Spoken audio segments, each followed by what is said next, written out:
He says between the stadium and the airport, we'll have about 7 million people. So it's going to be very exciting. 7 million people came out to see Trump go from the airport to the stadium? That's impressive. Although, to be fair, it's also India. There's 7 million people between any two locations. Yeah, I mean, the line at Indian Starbucks is 7 million people. There are Indian brides right now who are like, no, daddy, I just want a small wedding, no more than 7 million people. It's like, okay, Anushka, first cousins only. But it is true that Donald Trump is very popular in India. Right? Some like him because of his anti-Muslim rhetoric. Some like him because of his business savvy. And all of them like him because his skin looks like tikka masala. And since India is so fond of President Donald Jaipal Trump, they pulled out all the stops for his visits.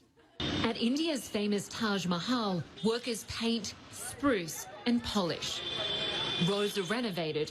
And nearby, the Yamuna River rises as millions of litres of water are released to cover its foul, polluted smell. Preparations included a hastily built wall that critics say was meant to block the view of a slum, keeping thousands of poor people out of sight.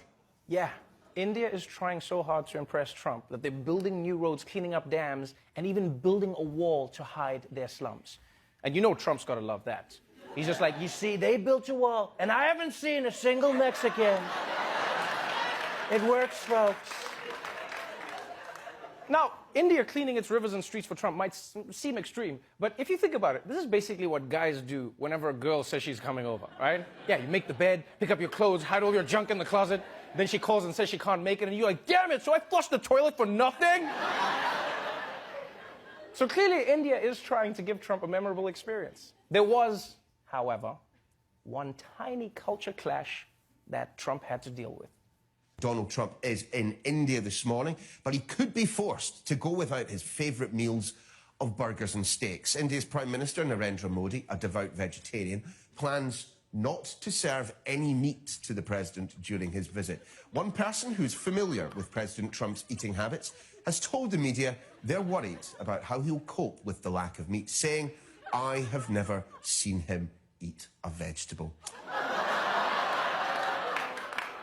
I honestly don't know what's stranger. The fact that Trump might eat vegetables, or that people are actually worried about how it will go. Because you realize the news wasn't even snarky about it. They weren't like, haha, the president has to eat vegetables. They were like, yo, if Donald Trump eats broccoli, he could die. So this is going to be hard on Trump. And you know what I was thinking is what's worse for him? Is that cows are so sacred in India that they're allowed to just wander around in the city. So can you imagine how hard that's going to be for him?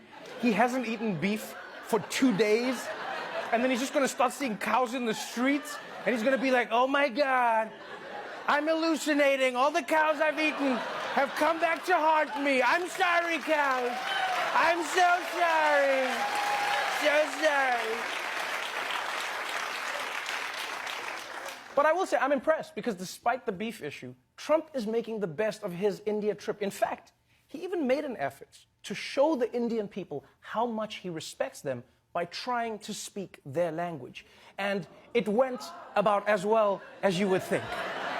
India welcomes us at the world's largest cricket stadium right here in Ahmedabad. Namaste, Chiwala, Gujarat, Sardar Patel, Ashram, Sachin Tendulkar, Gujarat, Goa, Diwali, as the great religious teacher Swami Vivekanand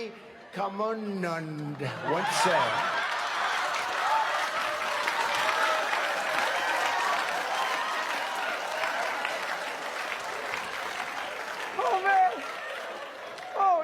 Even if that pronunciation was right, that facial expression was so wrong. That looked like the most exercise he's gotten in decades. It's like, come on.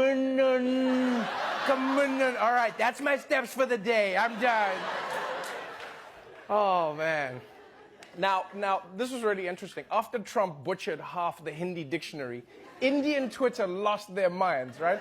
People were coming on like, dude, it's not namaste, it's namaste. Who messes up namaste? It says namaste. But to those Indians, I say, please, don't be mad, right? Trump may not be able to pronounce Hindi words, but he can't pronounce English words either, so he's an equal opportunity offender.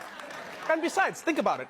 It would have been way scarier if Trump had come out all fluent in Hindi. Can you imagine if he just came out and he's like, "Kaise tumhare jail? Main tumse pyar, aapka baal bahut sundar hai. Kuch hote aaye, bigly." It would have been weird. So, that was day one of President Trump's trip to India. And you know what? I'm proud of the president. I'm really proud of him for teaching us a valuable lesson.